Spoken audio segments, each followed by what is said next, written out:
When HIV was first identified, scientists quickly realized it wouldn't be easy to defeat.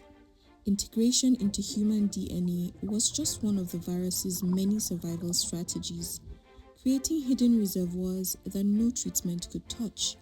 Suppression was possible. The cure, however, was viewed with deep skepticism, until in 2007, when that belief was shaken by the outcome of one patient's cancer treatment. This is Timothy Ray Brown, aka the Berlin patient, aka the first man to be cured of HIV.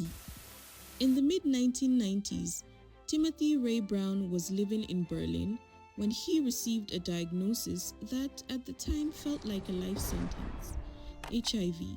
This was before the era of highly effective treatments, before the virus had been knocked down to manageable levels by modern medicine. But by the time Timothy began antiretroviral therapy, the landscape was starting to shift. HIV was no longer a death sentence, but it was still a lifelong condition. You could live with it, yes, but you couldn't get rid of it. Months and years went by, and Timothy managed the virus like millions of others, taking his medication, going for checkups, keeping things under control.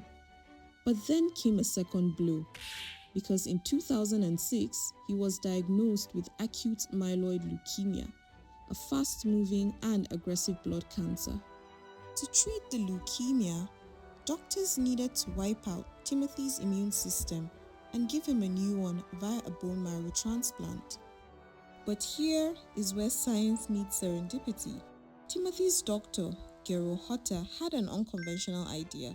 What if they could find a stem cell donor who was not only a match for his bone marrow, but whose immune cells were genetically resistant to HIV?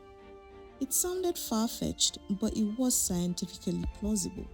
So, some people, roughly 1% of Northern Europeans, have a genetic mutation called CCR5 delta 32. This mutation alters a receptor, which is kind of like a door on immune cells that HIV uses to get inside. So imagine having a door on your immune cells, but not the one HIV can access, all because of a mutation. No receptor, no entry, and no entry, no infection. If they could find a bone marrow donor with this mutation, Timothy wouldn't just get a new immune system. He would be getting one HIV could not infect. The process was not easy. He experienced severe complications and even needed a second transplant because the cancer had relapsed. For a while, it wasn't even clear if he would survive. But then, something unexpected happened. As his body recovered and he stopped taking his medication, doctors noticed that the virus, the ever-persistent, ever-lurking virus, had vanished. They kept testing again and again. In the blood, in the spinal fluid, in tissues, the virus was still undetectable.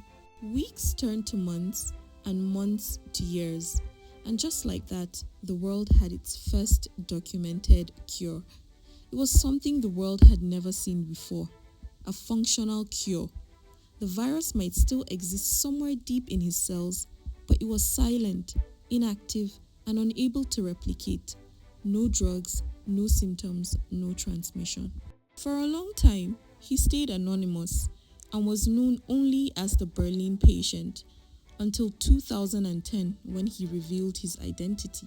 In the years that followed, 2 other people would undergo similar transplants and see similar outcomes: the London patient and the Dusseldorf patient.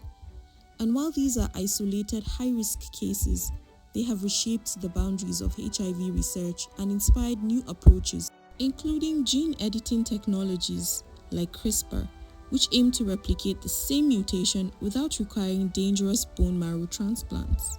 Timothy passed away in 2020 from a relapse of leukemia, but he died HIV-free. His case didn't just make headlines, it made history. It redefined what science believed was possible. It opened the door to a world where HIV might someday be truly curable, not just manageable.